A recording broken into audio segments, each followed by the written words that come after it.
Bien, vamos con la deducción de la fórmula del interés compuesto. Recordemos que el capital final es igual al capital inicial por 1 más el tanto por 1 elevado a la t. Necesario recordar dos conceptos. Si entendemos los dos conceptos que aparecen en la lámina, es extraordinariamente sencillo. Yo voy a suponer que dispongo de un cierto capital inicial y voy a suponer que ese capital inicial es C minúscula. Lo voy a tener durante un cierto tiempo que es simbolizado con la letra T y a un rédito simbolizado con la letra R mayúscula. Representa el tanto por ciento. Primera cuestión que debemos tener clara, el siguiente detalle. Fórmula que vimos en su momento de interés simple. Se supone que el tiempo viene expresado en años dividido entre 100. Como R mayúscula entre 100 equivale a R minúscula, esa expresión equivale a C por R multiplicado por T. Y detalle muy importante. Esta formulita permite hallar el interés durante un año. Ahora bien, permite hallar el interés para cualquier periodo de tiempo. Pero si yo quisiera hallar el interés de un cierto capital durante un año, en esta expresión t vale 1. Si t vale 1, está multiplicando, desaparece la expresión, nos queda esa nueva expresión. Es decir, para hallar de forma rapidísima el interés que genera un cierto capital en un año, mediante la aplicación inmediata de esa fórmula, hallamos dicho interés. Segunda cuestión importante para la deducción, recordemos las progresiones geométricas. Término enésimo de una progresión geométrica, a sub n igual a a sub 1 por r a la n menos 1.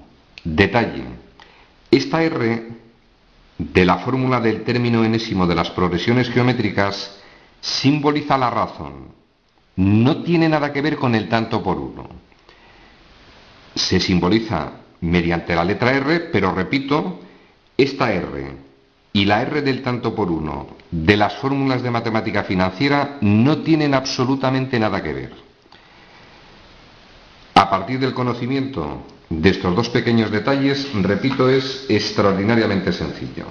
Yo tengo un capital inicial C, luego el primer año, a final del primer año, ese capital inicial C me va a generar ciertos intereses y mediante la aplicación rapidísima de esta fórmula, los intereses que generará ese capital van a ser el propio capital multiplicado por el tanto por 1. Si a esta expresión saco factor común a la C, me queda C que multiplica a 1 más R.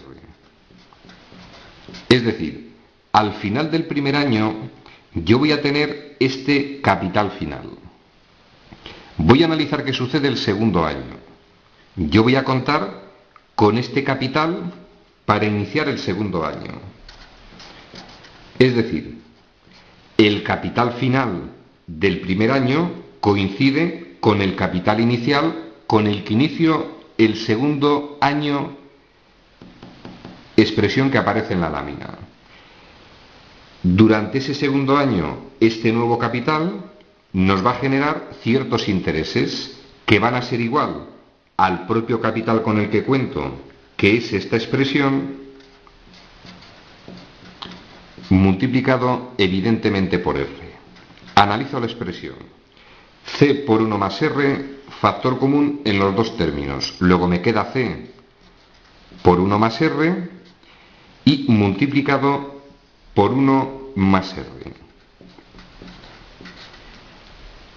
Si analizo, producto de tres factores 1 más R por 1 más R equivale a 1 más R todo ello al cuadrado. Luego me quedaría, en este caso, C por 1 más R todo ello elevado al cuadrado. Seguimos analizando. Esto simboliza el capital final que tengo al segundo año. Va a ser el capital inicial con el que voy a empezar el tercer año.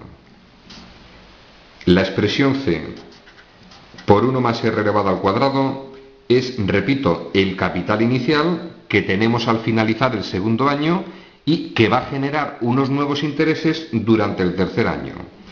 ¿Qué intereses generará este capital? Aplico la fórmula. Dicho capital, es decir, C por 1 más r elevado al cuadrado por, en este caso, r. Analizo. Esta expresión es factor común. Luego me queda C por 1 más r elevado al cuadrado multiplicado por 1 más, en este caso, r. Producto de dos factores potencias con la misma base equivale a C por 1 más r y expresión al cuadrado por la misma expresión elevado a la 1, todo ello elevado a la 3. Podríamos seguir el desarrollo, pero no es necesario. Vamos a prestar atención al siguiente hecho.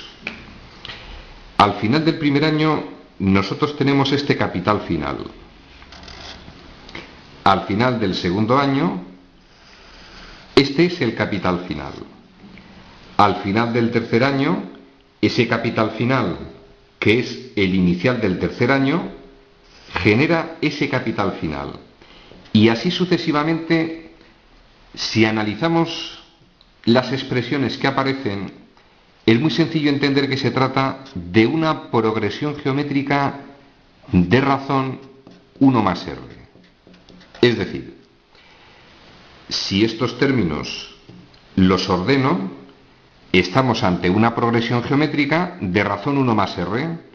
Si a este, que sería el primer término de la progresión, lo multiplico por 1 más r, obtengo este. Si a esta expresión la multiplico por 1 más r, obtengo esta. Y así sucesivamente estamos ante una progresión geométrica.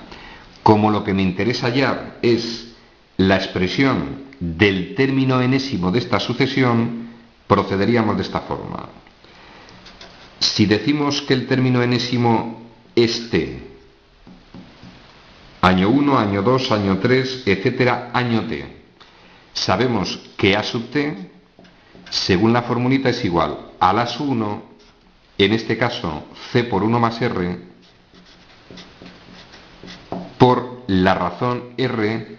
Atención, esta r es la razón que hemos dicho que es 1 más r y elevado a t menos 1. Hemos hecho que n, el lugar que ocupan los términos sucesivos de la sucesión, los hemos llamado t, luego elevado a la t menos 1.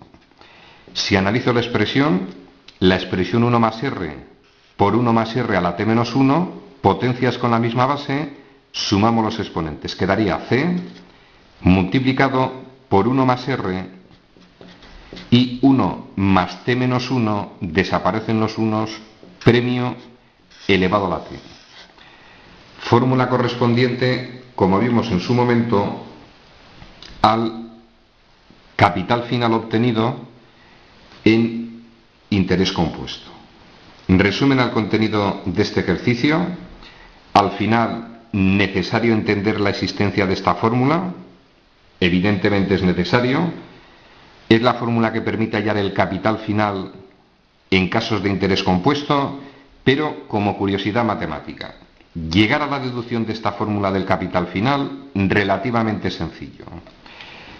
Si tenemos claro que el interés que genera un cierto capital en un año equivale a esa expresión, si tenemos claro el conocimiento y aplicación de la fórmula del término enésimo de las progresiones aritméticas, mediante este pequeño desarrollo llegamos a esa conclusión. Tema concluido.